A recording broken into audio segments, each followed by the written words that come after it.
Okay, you'll see it's going to be downhill from the cheesecake from here.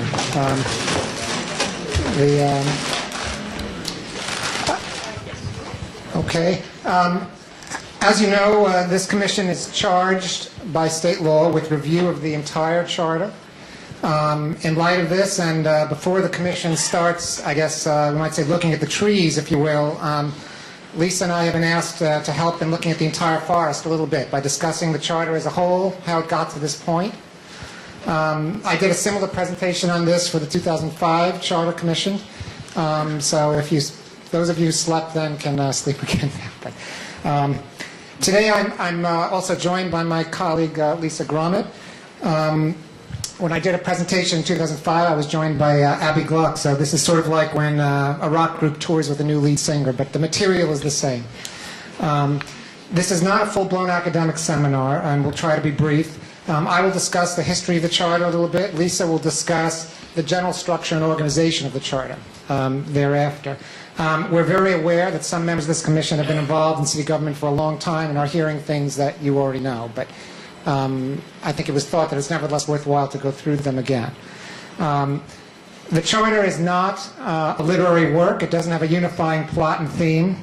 It represents the combined action of several bodies with legislative powers acting over well over a century. It includes within it the products of state laws, city council local laws, as well as the proposals of 12 earlier charter revision commissions which were adopted, and a few petitions.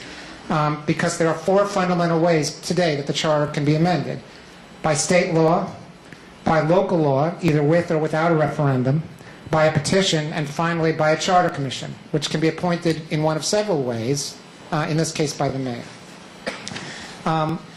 As early as 1897, there was an article in the Atlantic Monthly that proclaimed at that time that the changes in city government over the years had been so numerous that to recount them all would bewilder rather than instruct. And it compared the knowledge of these changes to knowledge of, quote, the great dismal swamp considered as a place of refuge for criminals. And that was before the last century. So we'll now go into the last century of changes. The city's history begins with the colonial charters of the 17th and 18th century. These were supplemented in the 19th century by charters that were then enacted by the state legislature. And this is before the period of home rule. The city did not have the right to promulgate its own charter in the 19th century. There was less and less input from city officials, actually, over the course of the 19th century into their charter. Not a lot of time today to describe the fascinating history of the charter in that period, but it does include some flamboyant scandals, as well as violence between the rival state and city police forces in 1857. At that time, the Republican state legislature imposed a series of governmental changes upon the city, which was run by the Democratic machine. And actually, this tiny book here contains the Charter of 1857, so it was a little smaller in those days. The history of the 19th century also includes Boss Tweed's supposed payment of $600,000 in bribes to state legislators to obtain the Charter of 1870. This political cartoon of Thomas Nast shows Tweed appearing in drag on the left, acting as, I guess, Hamlet's mother, and with someone pleading with him to take the right way in the course of virtue. And there in his hand, it's marked, I think, State Charter, or Charter of 1870, as he emerges from the doors of the state legislature that he bribed to obtain the Charter. So a distinguished history for the Charter in the 19th century.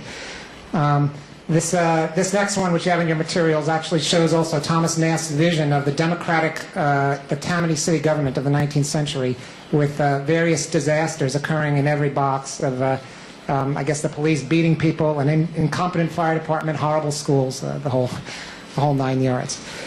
During the notable points after the Tweed era include 1873, when a so-called reform charter was passed by the state legislature in response to the Tweed scandals, as well as 1884, when the mayor was given the power to appoint commissioners without advice and consent, and also in 1884, the predecessors of the modern controller and public advocate were made into citywide elected offices. So there were changes and decisions made in the 19th century that still resonate today in the city charter. During the 19th century, there were frequent scandals, and they resulted in the gradual weakening of the city's legislative body, which was perceived to be the center of those scandals. And there was growth in the power of the mayor and other bodies, especially the Board of Estimate and Apportionment. Charter revision always seemed intended to respond to the latest scandal, the latest outrage. The creation of the boroughs, when New York City was consolidated in 1898, really changed this dynamic. From the time of 1898 consolidation to the present day, the history of the Charter really represents a series of approaches to a core set of problems. And those problems have been addressed by the last 12 Charter Revision Commissions. The balance between borough or community autonomy and the centralized city government is one such problem. The balance within the central city government among the elected officials, and for a long time that meant primarily the mayor, the city's legislative body, and the Board of Estimate. And finally, the balance between governmental efficiency and accountability. At what point do you have too many reports? At what point do you have too few reports? And too much process versus too little process. Before the state constitutional home rule changes of the 20s, new charters were creatures of state legislation. The first charter of the new consolidated city was enacted by state law in 1897. It took effect January 1st, 1898. It provided for the new system of boroughs and for a two-house municipal assembly and powerful mayoral boards. And this greater New York Charter was very long, also included a lot of material that is now in the New York City's Administrative Code. The legislature revisited that charter just 3 years later in a Charter Revision Commission in 1900 after a series of corruption investigations into the Tammany administration of Mayor Van Wyck, then in office. As well as there was a growing sentiment for borough autonomy and borough home rule early in the 20th century. The resulting Charter of 1901 that was adopted by the state legislature made extensive changes. It replaced the two-house municipal assembly with a one-house board of aldermen, and it strengthened the borough presidents by giving them power over many capital projects and building regulation. And it took a lot of power away from the mayor. The Board of Estimate and Apportionment essentially took the form that it had for the following 90 years. The mayor, the controller, the president of the Board of Aldermen, who later became the city council president, and the borough presidents. That board, the Board of Estimate, was to be central to city budgets, contracts, land use, and construction until it was abolished by the 1989 Charter Revision Commission. This 1901 charter, if you look, it remained in effect essentially through 1937. And during that time, the power of the Board of Estimate continued to increase at the expense of the Board of Aldermen. The Board of Aldermen was not well regarded early in the 20th century. And your materials, and you'll see here, include, it's hard to see here, a government chart from of the whole city government from 1907. This looks like it could be the basis for a sort of board game of some kind, but it clearly shows the Board of Estimate and Apportionment, later the Board of Estimate, sitting in a box right under municipal administration, sort of hovering over the entire city government.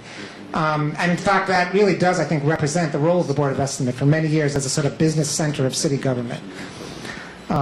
There were many failed efforts at charter revision early in the 20th century. But in 1936, the charter began to sort of lurch toward the form that it takes today with the election of Mayor LaGuardia. Mayor LaGuardia appointed the 1936 Charter Commission under a special state law. The charter adopted by the voters in 1936 took a short form intended to represent the fundamental organic structure of city government, and the administrative code was broken out to deal with the more detailed laws that were not going to be in the charter anymore. The 1936 charter created a new city council elected by proportional representation to replace the old Board of Aldermen, and it gave it enhanced legislative powers. Now, proportional representation was always controversial. It was later repealed in a 1947 referendum. It was really at the center of city politics and political controversy for about a decade, in the 30s and 40s. The 36th Charter Commission also created a new city planning commission and process. And this next slide, actually, which you can't really see very well here on the screen, but it's also in your materials, is a chart of the plan of city government under the 1936 Charter Revision Commission. And those little circles are the borough presidents on the left. And the Board of Estimate continues to hover right at the center of city government there, at the top in the center. And this pamphlet here is the 1936 Charter, still pretty small. It was published as a pamphlet by the city, about 85 pages long. I think the city's, the one that's sold by DCAS today is, what, about 400 pages? So the charter has not fully fulfilled perhaps the vision of a very short charter of the 1936 Commission over the years.